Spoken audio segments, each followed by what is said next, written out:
안녕하세요. 아나운서 이가은입니다. 목포 여수 MBC가 공동으로 제작한 다가온 뉴스 시간입니다. 오늘은 친환경 해상 운송 시대가 열린다는 소식과 겨울잠에서 깬 두꺼비의 로드킬 소식 등을 준비했습니다. 함께 보시죠.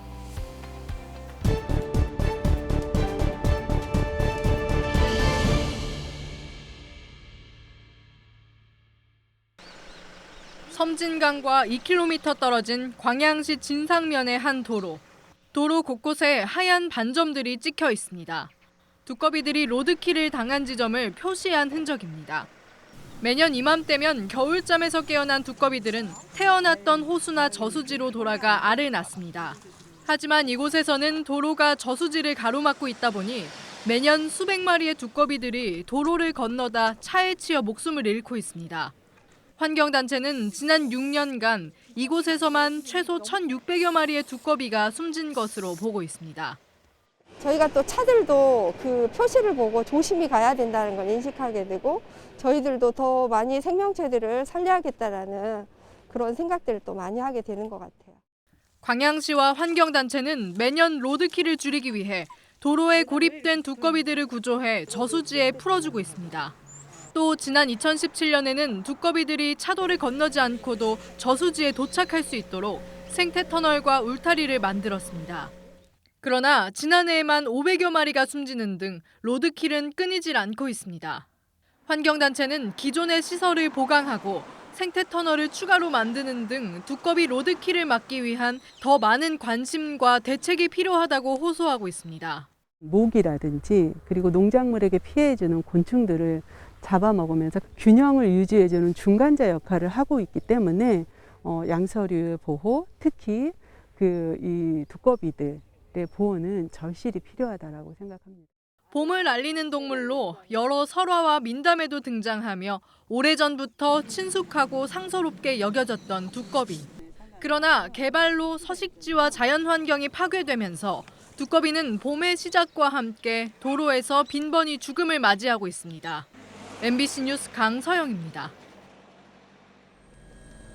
승객 100명 이상, 차량 20여 대 선적이 가능한 420톤 규모의 선박입니다. 겉보기에는 현재의 차도선과 다를 게 없지만 석탄 연료를 쓰지 않고 전기를 이용하는 대한민국 첫 번째 차도선입니다. 특히 육지에서 충전한 배터리를 실은 차가 차도선 깊숙이 주차한 뒤 선박에 전기를 공급하는 방식은 세계 최초입니다. 배터리 충전은 육상 스테이션에서 충전을 해가지고 오고요. 그래서 항시 배터리 충전 시간을 기다릴 필요가 없이 트롤을 이용해서 배터리가 교체되면 바로 운항할 수 있는 그런 시스템이 되겠습니다. 국내 연안여객선의 절반 이상이 몰려있는 전남 목포에서 친환경 선박 시대를 준비 중입니다. 전기 차도선을 실제 운영하며 2차 전지와 조선산업 등 선박과 연료 분야 전반에서 현재 수준을 뛰어넘는 기술을 확보해야 합니다.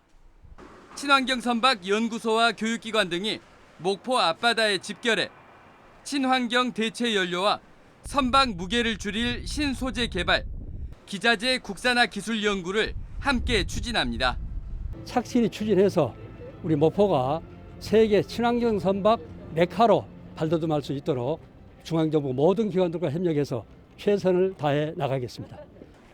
친환경 선박 기술을 세계 수준으로 끌어올린 뒤 2025년에는 270조 원 규모의 세계 시장에 뛰어들 계획입니다. MBC 뉴스 양현승입니다.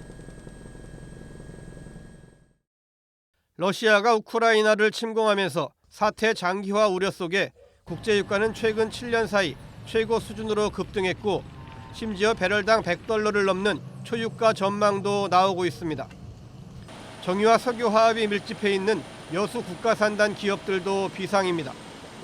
GS칼텍스는 현재 원유 재고는 적정 수준을 유지하고 있지만 전쟁이 길어질 경우 수급 차질에 대비하고 있습니다.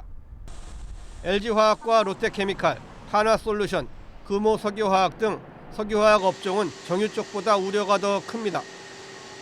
유가 상승이 나프타 가격 상승으로 이어져 원가 부담이 가중되기 때문입니다.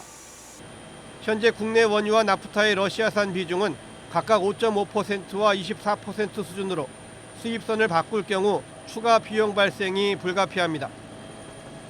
철강 업종은 러시아 경제 제재가 시작되면 알루미늄과 니켈 등 비철금속 공급에 차질이 우려돼 지난 2014년 전쟁 때처럼 주요 광물 가격의 급등이 예상됩니다.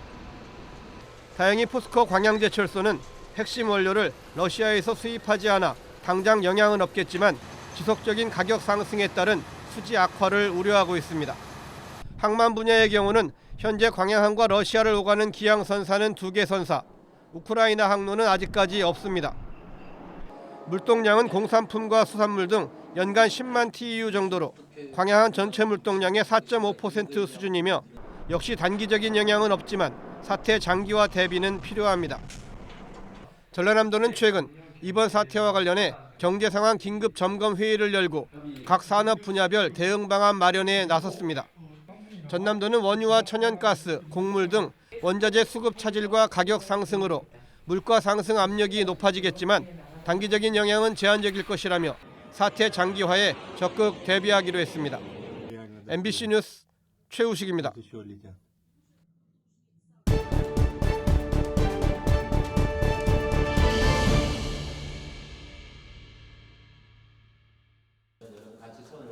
지난 25일 광양 지역 17개 시민사회단체는 광양 지역 상생협력협의회를 구성했습니다. 포스코를 향한 지역 내 다양한 여론을 하나로 모아 해결 방안을 찾아가기 위한 구심점이 만들어진 겁니다. 현재 지역사회는 포스코 본사의 광양 이전과 함께 대기업 편의 중심의 불합리한 각종 제도 개선을 요구하고 있습니다. 광양제철소의 대부분 자재, 설비 등 계약과 입찰이 포항 소재 본사에서 이루어지면서 불합리한 계약과 입찰 제도에 대한 개선의 목소리가 높아지고 있는 겁니다. 또 올해부터 서울 소재 별도 법인인 포스코 터미널로 화물 운송 계약이 넘어가 버린 지역의 운송업계에서도 옥상옥의 계약 제도에 대한 볼멘 소리가 터져나오고 있습니다. 기존 포스코 관리만 받고 있다가 터미널과 2군데에서 지시나 지침을 내려와서 우리 입장에서는 어디에 따라 대응을 해야 할지 혼선입니다. 지금 터미널이 몇 년 안에 운송 자회사로 변질돼가지고 대기업 운송 자회사 같이 운영되면 지역 운송업체는 죽을 수밖에 없는 실정으로 앞날이 캄캄할 겁니다. 이 밖에도 현재 생색내기에 그치고 있는 지역 인재 채용 등 현안에 대한 확대 여론도 존재합니다. 기업이 소재하고 있는 그 지역에서 그 지역의 청년들이 떠나지 않아도 되는, 그 지역의 청년들이 일자리와 더 많은 기회를 위해서 수도권으로 가지 않아도 되는 이런 방안을 찾고 제시하는 것은 이제는 가장 기본적인 사명이 되는 시대가 되었다. 저는 이렇게 생각을 하고 있습니다. 하지만 아직 포스코 측은 지역사회의 요구에도 기존 신사업 투자 계획만 반복해 제시할 뿐 별도의 입장을 내놓지 못하고 있습니다. 다만 내부적으로는 지역의 목소리를 어떤 식으로 반영할지에 대해 신중하게 고민하는 분위기도 감지되고 있습니다. 지역사회는 새롭게 지주사 체제로 출범한 포스코가 협의회를 중심으로 한 지역의 요구에 더 귀를 기울여줄 것을 요구하고 있습니다.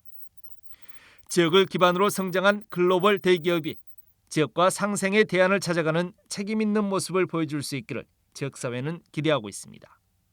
MBC 뉴스 김주입니다. 목포에서 배로 30분 거리에 있는 달리도. 200여 명의 주민이 살고 있지만 약국이나 편의점, 보건지소는 없습니다. 자가검사 키트를 사려면 배를 타고 육지로 나가야 합니다. 자가 키트가 지금 이제 구하려면은 시내로 나가야 돼요. 그래서 그런 부분이 좀 이 섬 사람들 좀 애로사항이 되지요.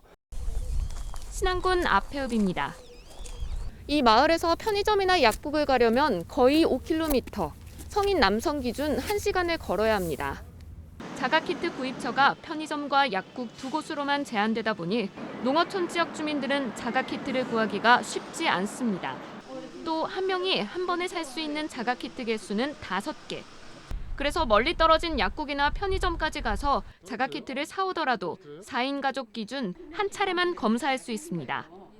제 생각에는 동네 그 이장이나 어촌 계장님을 통해서 자가키트를 분배해 주셨으면은 거리알로 멀고 그래서 노인들이 출타를 못하고 있는 노인들이 많아요. 그런 사람들을 위해서 불하게가 검사가 코로나 검사 하는 데가 들어왔으면 하는 것이. 자가키트 구입 문제에서 보듯 코로나19 방역 정책이 도시 중심으로만 세워진 것은 아닌지 지금이라도 정부의 고민이 필요해 보입니다. MBC 뉴스 양정은입니다. 양파즙 등 각종 건강식품을 생산하는 농산물 가공업체입니다. 전라남도가 운영하는 온라인 쇼핑몰 남도장터에 입점한 뒤 매출이 크게 늘었습니다. 특히 수도권 등지 주문이 늘면서 안정적인 판로를 확보했습니다. 앞으로도 이 남도장터몰이나 또 홈쇼핑과 연계를 해서 지속적인 관계를 유지하도록 노력하고 있습니다. 남도장터가 문을 연 것은 지난 2019년. 첫 해 500여 개에 불과했던 입점 업체 수가 지금은 1,600여 개로 늘었습니다. 판매 상품도 5천여 개에서 2만 6천여 개로 5배가량 급증했고 회원 수는 30만 명을 넘어섰습니다.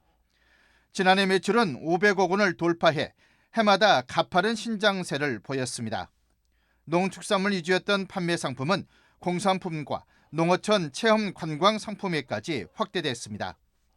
남도장터가 전문 온라인 쇼핑몰로 자리 잡기 위해 전국에서 처음 법인화를 준비하고 있습니다. 법인 설립을 위한 타당성 검토를 하고 있으며 빠르면 올 하반기에 정식 출범시킬 예정입니다. 전문성과 사용의 편리성을 강화하면서 급변하는 유통시장에 신속하게 대응하는 그런 체계를 구축해서 내실화를 기하고자 합니다. 또 소비자에게 농산물을 정기적으로 배송하는 구독 경제와 해외 수출을 올해 신규 사업으로 추진하기로 했습니다.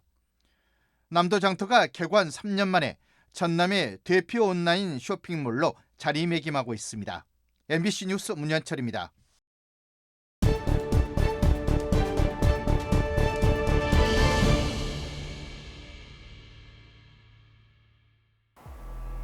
오늘 다가온 뉴스 어떻게 보셨나요? 다음 이 시간에도 더욱더 풍성한 소식으로 찾아오겠습니다. 많은 시청 부탁드립니다. 고맙습니다.